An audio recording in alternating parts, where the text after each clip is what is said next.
So at ito na nga mga ka-Motor Star. So may bago na naman tayong hatak. So ito nga po pala ang Easy Ride 150 Fi. So yan nga po mga ka-Motor Star.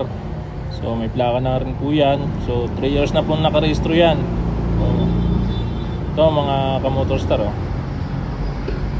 Ipapakita ko po sa inyo yung mismong motor. So napakakinis pa, napakaganda pa po niyan mga idol. So open ko po yung susian. Then kita nyo naman po yan mga ka-idol. Ayan mga ka-Motor Star, 6,072 ang mileage po niyan. So hindi pa po talaga masyadong gamit. Then ito po yung tangke. Ayan.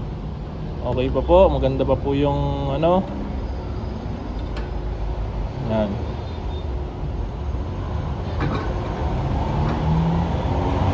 Maganda pa po yan. So maganda pa yung lagitik ng spring nya. Ito naman yan, upuan. Ayan mga ka-Motor Star, oh. So kung makikita ninyo, nandito pa yung mga gamit ng customer, first customer.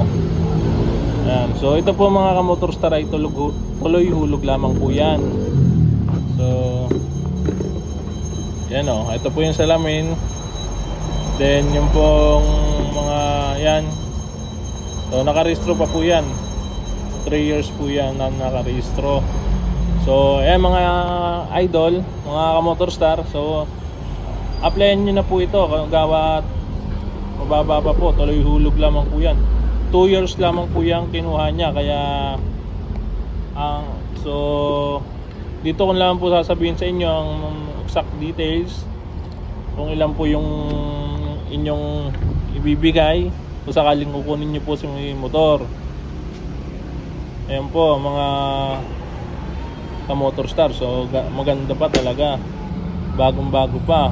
Pero inyo ang milyahe 6,000 lamang, hindi pa po masyadong gamit yan. So ayan, medyo prumi pa lamang po yung ating motor kasi nga po kaatak lamang. So dinepo na po agad natin para po may kung sakali pong makuha po ninyo ay ayan. Then ayan po, okay naman po yung kanyang ilaw. Ayan, yung left nya. Then yung ilaw nya po sa ano, hindi naman po napunde, hindi naman po na ulanan kasi nga po bagong bago po ito. At so matipid na kumbaga maano naman si customer. Kasi kinuha po namin to ay balot na balot po ito. No, nakakumot pa. Kaya hindi po siya na ano yung mga ilaw-ilaw, wirings yan. Okay na okay pa po talaga yan. So kung kukunin nyo naman po, makikita nyo naman po dito si unit, talaga naman napakakintab pa. So ayan po yung ilaw nya. Ayan, high and low. Ayan, o, diba?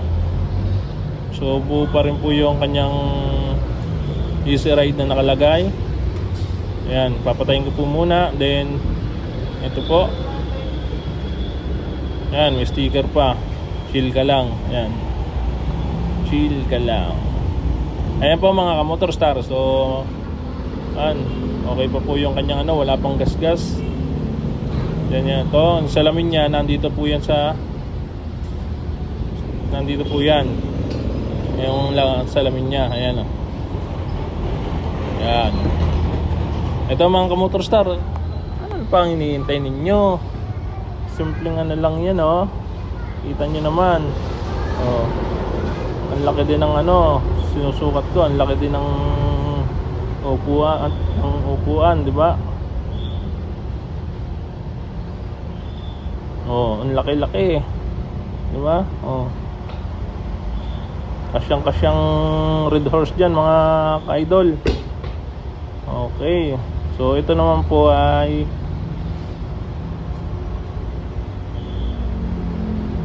kulay black na gloss po siya. Ayan. So ito, meron pa po siyang para sa pag-iingat po, may cross po siya.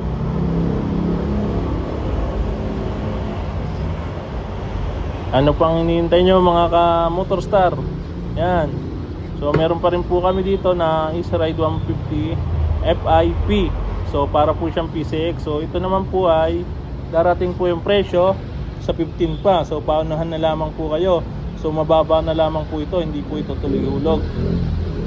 Yan. Pero dito po muna tayo sa Easy Ride 150 FI na black gloss. So ayan po. So napakaganda pa po talaga nito mga kamotorstar. So pag kinuha nyo po ito, hindi po kayo mabibitin sa ano, kunyari overtake po kayo, hindi po kayo mabibitin. Napakalakas pong humatak nito. Nasabi ko po sa inyo. Kasi po sobrang dami na po dito kumukuha sa amin, mga Lala Move, yan, Joyride, pang ano nila. So ang ganda po ng feedback nila, maganda daw po talagang gamitin sa hindi ka maano kahit pang malayuan. So malaki po yung ano niya, oh, lagayan, oh. Yan, oh. So dati kasi pag ano nagcha-charge po ako diyan, doon ko po nilalagay sa ano, sa may cover. Yan po mga kamotorstar, kunin niyo na po ito. So napakaganda po, oh. NMAX po yan. Yan, diba? Lalo na paglalagyan mo ng mga ano yan, napakaganda niyan. Paglalagyan mo ng mga gold balls, ano, oh? Yan, oh. So malaki po, medyo mabigat, pero okay naman po. So malakas umatak.